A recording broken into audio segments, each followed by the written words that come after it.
All right, let's get into it. Over the next few minutes, we're going to unpack some really powerful stuff that, honestly, everyone should know. We're talking about how to spot when things aren't fair, what your personal rights actually are, and, this is the big one, how to stay safe and make sure you're respected. So, yeah, let's just dive right in. So, let's kick things off with a question for you. What's really the difference between a stereotype and discrimination? I mean, they sound kind of similar, right? But trust me, they're not the same thing at all. And getting a handle on that difference, well, that's pretty much the key to understanding what's fair and what's not. Okay, so to really answer that question, we've got to get on the same page about a few key ideas first. Let's break down some of these labels people throw around and figure out what they actually mean when we talk about someone being treated unfairly. First up, we've got the stereotype. Think of it like a pre-made label or a cookie cutter.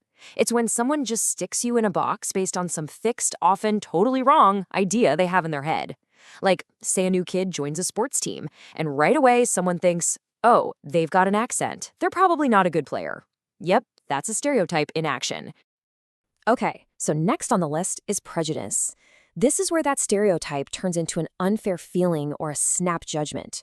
You know, it's judging someone without having a single good reason to. A classic example? A teacher who always gives special treatment to their own kid in the class. That's pure prejudice. It's a judgment that has nothing to do with who's actually earned it. And that brings us to the final piece of the puzzle, discrimination. This is the big one. This is when those unfair thoughts and feelings turn into unfair actions. It's when people are actually treated differently because of their race, their gender, where they come from, you name it. So let's go back to that new kid on the team. If the rest of the class starts avoiding them because of that silly stereotype, that act of leaving them out, that is discrimination. So you see how it all connects, right? It's like a chain reaction. It all kicks off with a fixed idea. That's your stereotype. That idea then fuels an unfair feeling, the prejudice. And then that feeling can explode into an unfair action, which is discrimination. It's a really powerful and honestly a pretty harmful pattern when you see it laid out like that. So the big question is, how do we protect ourselves from all this? Well, that's where rights come in. These are basically the rules of the game, designed to keep everybody safe, especially kids. But here's the thing you've got to remember. For every single right you have, there's a responsibility that goes with it. They're like two sides of the very same coin. And, you know, in a lot of places, South Africa's Children's Act is a great example. All the laws about kids are guided by this one super powerful principle, doing what is in the best interest of the child. That's the core idea behind everything. It's all about making sure every single decision is aimed at helping kids not just survive, but really thrive and grow into responsible adults. And this is exactly how that two-way street works in practice. So you have the right to be taken seriously, right? To have your voice heard. But on the flip side, that comes with the responsibility to actually listen to other people. Or how about this? You have the right to mess up, to make mistakes. I mean, that's how we all learn. And your responsibility? Well, it's to actually learn from those mistakes. And this pattern just keeps going with pretty much every right you can think of. You've got a right to a good education, but you also have a responsibility to study and respect your teachers. You have a right to have food to eat, and that comes with the responsibility not to waste it. See? It's this balance that really helps build a community that's fair and respectful for everyone. Okay, we need to shift gears for a minute and talk about something a bit more serious. Because, protecting your rights also means knowing when someone is crossing a line, when your rights are being violated. So let's talk about how to identify different kinds of harm, what people sometimes call abuse, so you can recognize the signs and, most importantly, keep yourself safe. All right, so let's break down the 4 main types of harm. First, there's physical abuse. That's pretty straightforward. It's when someone hurts your body. Then there's emotional abuse, which is when someone hurts your feelings and your confidence with things like insults or threats. Third is sexual abuse, which is any kind of inappropriate sexual behavior or contact. And finally, there's neglect. That's when your basic needs, things like food, clean clothes, or just having a safe place to sleep, aren't being met. Look, recognizing harm is step 1, and it's a huge step. But what's even more important is knowing exactly what to do next. So let's put together a safety plan for you.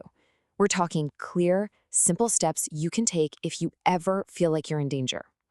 First things first, you need to think physically. If you possibly can, get away from the danger. Just move. And please, do not be afraid to use your voice. Shout no or stop as loud as you can. Make it clear you mean it. A loud shout does two things. It tells the person to back off, and it gets the attention of other people who might be able to help. Okay, once you're somewhere safe, the very next step is to tell an adult you trust. And listen, this part is so important.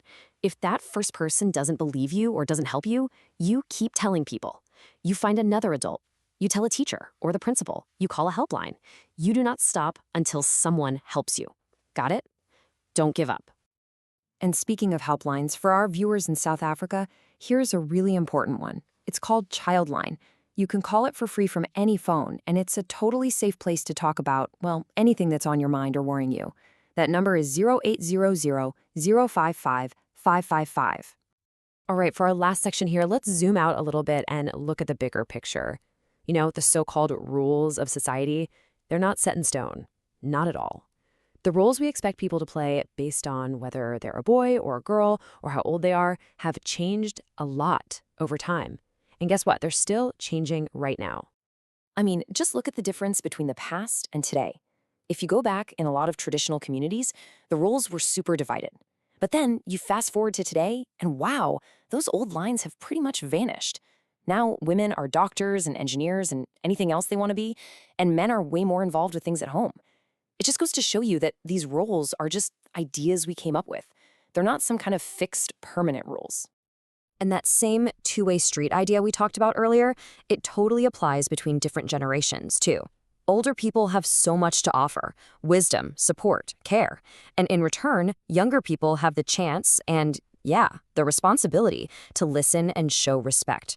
It's that back and forth that builds confidence and helps everyone, young and old, feel valued in their community. So there you have it. From spotting those unfair labels all the way to understanding your rights and having a safety plan, it really all boils down to one simple thing: knowledge is power. Seriously, knowing your rights, that's your superpower. So the real question I want to leave you with is this: how are you going to use that power? Not just to help yourself, but to make things a little bit better, a little bit fairer for everyone around you.